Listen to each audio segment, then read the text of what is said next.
Hey everybody, happy day to you all, happy life. Happy Easter. It's still Easter actually. Still it's a long 40, 50-day process all the way till Pentecost. So happy Easter. In case y'all weren't aware, some of the Catholic churches are having masses. Right now they're optional, but there's some daily masses and there are Sunday masses happening in fields outside. So it's a great opportunity to get out. It's a great opportunity to get closer to Jesus and to revive yourselves after this long, excuse me, readjusting pill slumber that we've been in. So check your parish to see if there's mass this weekend and bring a lawn chair. And my family went this past Sunday. It was beautiful. I kind of like mass outside. What can I say? I'm a hippie. All right. So, dad joke. I asked the surgeon if I could administer my own anesthetic. They said, go ahead, knock yourself out. That's it. All right. So, last class, I had a fun time talking about modesty. I promise you that if we were in a real classroom setting, that conversation would have happened during the entire class period. There have been a lot of opinions, um, but all I ask you to do is recognize principles of protecting yourself, recognizing your dignity, and showing everybody where your true value lies. All right, so we're going to shift gears once again, staying in the sixth commandment. This is part two of the sixth commandment. We're going to talk about when a married couple is infertile. There are various things they can do that the church would say breaks the sixth commandment. All right, here we go.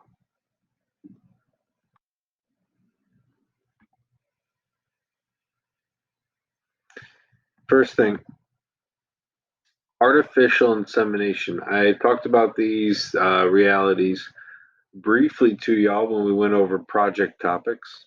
Artificial insemination is the injection of semen into a woman by means of a syringe rather than by sex.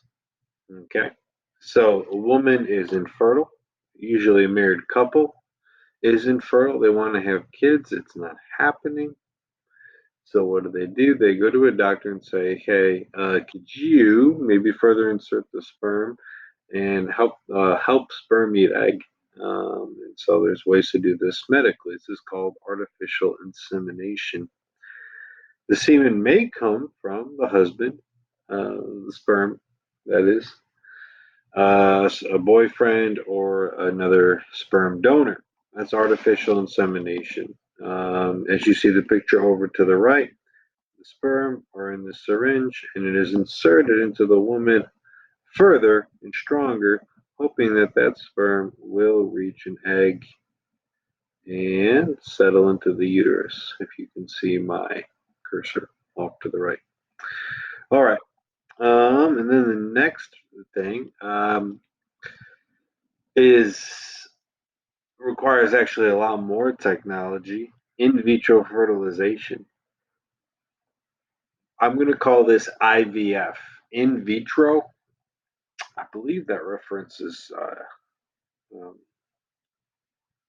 like it's the baby is conceived in a glass jar. In vitro fertilization, a specialized technique by which a woman's eggs are fertilized by sperm outside of the body. So with artificial insemination, it happens in her body, but with a syringe. With in vitro fertilization, you take the sperm and you take the egg outside of the woman. Doctor goes in, retrieves eggs, and then combines these eggs in these little jars, glass, I don't know, dishes, if you will. And this creates an embryo. This creates a new life. And the vast majority of the time, they make anywhere from maybe six embryos, six little baby humans, to as many as I've seen at 19. My wife has an old friend from high school that's doing in vitro fertilization right now. She's a doctor herself, and she has 19 babies outside of her womb. Now they're going to look at these babies under a microscope. They're going to see who the strong ones are, and they're going to insert those into her and see who lives. That's in vitro fertilization. That's how it works. The third method we're going to talk about is surrogate motherhood, whereby a woman acts as a surrogate when she carries a child in her womb that will then be handed over legally to another person or couple to raise. So I think most of y'all are familiar with this. Kim Kardashian has done it, I believe, twice, whereby Kim gives don't they take an egg out of Kim, they take a sperm out of Kanye, or Kanye shoots a sperm out of himself. They combine them, and then they put the new baby or babies, insert them into another woman's uterus, and she is the surrogate motherhood. Not Kim or Kanye, they're using surrogate mother, but the woman that's carrying their baby is a surrogate mother. So it's oftentimes when a woman's body isn't strong enough to carry a child, they'll say, "Oh, we'll find another woman that is," and the baby will have our DNA, and the woman will give birth, and we'll take the baby, and voila, new life. So a lot of you, there's usually two reactions when I explain all these methods to students. There's two reactions. One is, "Oh, this is crazy. Like, why are we doing this? This has got to come with a lot of problems." And the other reaction is, "Well, yeah, let's do what it takes. Like, infertile couples need kids. They want kids. That's a good thing. They're making these big sacrifices for kids." It's a very complicated debate. It's a very messy area. It's one of the hardest things I have to teach during the entire year. But especially in vitro fertilization, that middle one, it is very common. It is very common. Okay. You may not know anybody that is conceived through in vitro fertilization, but I'm telling you, you know somebody. It's more common. It's obviously not something people talk about. It's very common. And when you go to a doctor, some of y'all in 5, 10 years, and you say, we're not conceiving a child. You're going to be married, you're going to want kids, and it won't be happening for some of you. The doctor will say, well, have you considered in vitro fertilization? And you got to know here what that is and why the Catholic Church does not approve of it. Okay. All right. So I'm going to give you a couple reasons. Now, your ed puzzle for this lesson focuses on in vitro fertilization. So I'm going to use that ed puzzle to tackle that specific issue. But on this next slide, I'm going to give you reasons why the church does not approve of all three of these. Okay? All three of these. By the way, so on this slide, I don't have a picture of surrogate motherhood, but this is a picture of surrogate motherhood where you have a married couple off to the right saying she's got the oven, and the surrogate mother says, "Oh, I got their bun, so I'm growing their baby for them." And this is like yeah, you're gonna be born. Now here's the question: who's the baby's mother? Because this woman might have probably gave an egg, and so the baby has her DNA. But this mother is feeding the baby, is nourishing the baby with her own blood, and is going to actually be carrying and delivering the process. She may or may not even breastfeed the child. Who's the mom? Well, one of the problems with surrogate motherhood is they both are. Well, what's the problem with that, Mr. Pale? Well, the problem with that is we were meant to have two moms. It's hard enough to get along or respect and everything go right with one mom, right? But when you throw in two, they're just, it gets very difficult. There's actually many real instances of a surrogate mother. Once she delivers the baby, she says, actually, I want to keep the baby. And then it becomes a big legal battle. Surrogate mother is actually illegal in many states. Anyways, problems with all these reproductive methods are that children have a right to be born of parents known to them. So this child in the has a right to know fully their parents. They ought to know. In a perfect world, or the world we should be striving for, every child knows its mom and dad.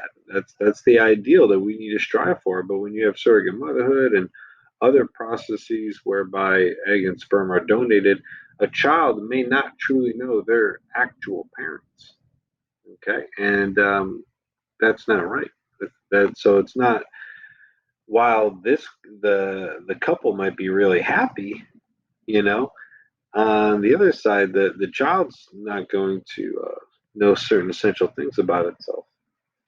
Spouses have the right to reproduce only, sorry for the typo, right to reproduce only through themselves. So, you see, remember, the sixth commandment is thou shalt not commit adultery. And when we hear that, we think, oh, don't have sex with anybody that's not your spouse. Well, that's true.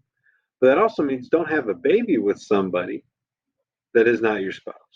And in this case, you see that this man is sharing his fertility with this woman, and there's another woman that is inserted into what is a comprehensive mind-body union between the couple. And so there's an issue there as far as another person is entering into the marriage on an equal level because they are, assisting in that creation process. Um, Other people and technologies have inserted themselves into the reproduction process. So, another problem the church has with this is that the natural way that God intended for us to be created is through an act of love. Yes, an act of sex, and that's intended to be an act of love between two spouses. Um, but when you have artificial insemination, IVF, and surrogacy, what you have is usually doctors who, once again, are inserting themselves into the marriage and acting in a very essential, important way into the creation of life, in which they are therefore responsible.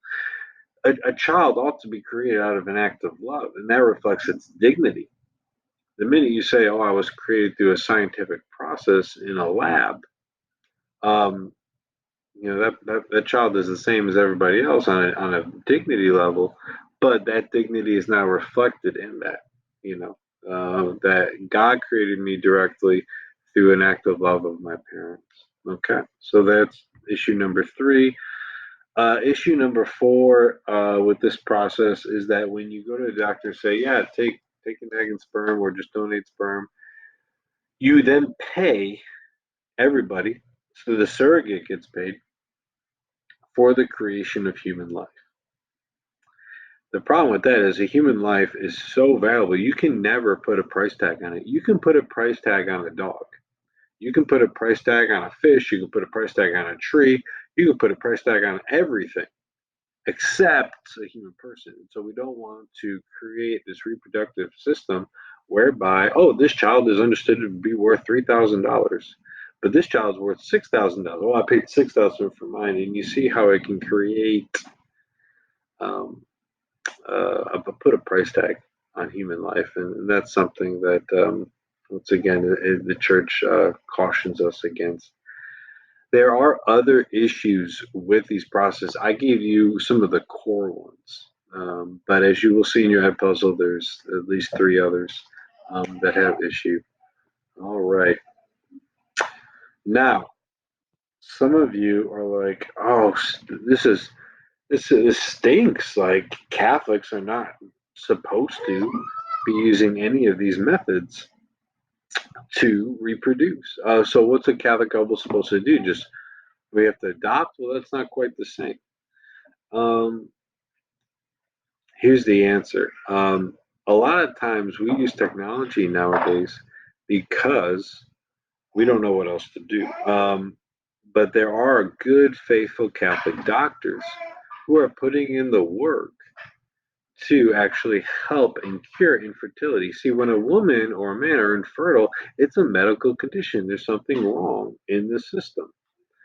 And Catholics say, well, let's fix the infertility, not go create a child outside of the womb. And that process whereby we deal with infertility as Catholics is called NAPRO technology. Last slide of the lesson for y'all. NAPRO technology stands for Natural Procreative Technology and is a new women's health science that monitors and maintains a woman's reproductive health. It provides medical and surgical treatments that cooperate completely with the reproductive system. And so what the Catholic Church and good faithful doctors are doing are saying, "Hey, listen, are you struggling to conceive? Let's let's examine you medically. Let's see what's happening on the inside. We'll be able to see the problem and fix it." You know, I have six sisters. I got a beautiful wife. I'm telling you, these actually going to the woman and finding out why she, but also maybe even the husband are infertile. Once you know the problem, you can fix it, and you don't have to go through a very dramatic and difficult and very expensive in vitro fertilization process. Find out more information on that at naprotechnology.com. There's a lot said here today. I just want you to know the basics. I want you to be aware. I want you to do that Oedipus. I want you to have a great day. I want you to pray for God. I want you to thank Him for your life. From Robridge, Louisiana, on behalf of Turlings Catholic High School, this is Mr. John Paley. God bless.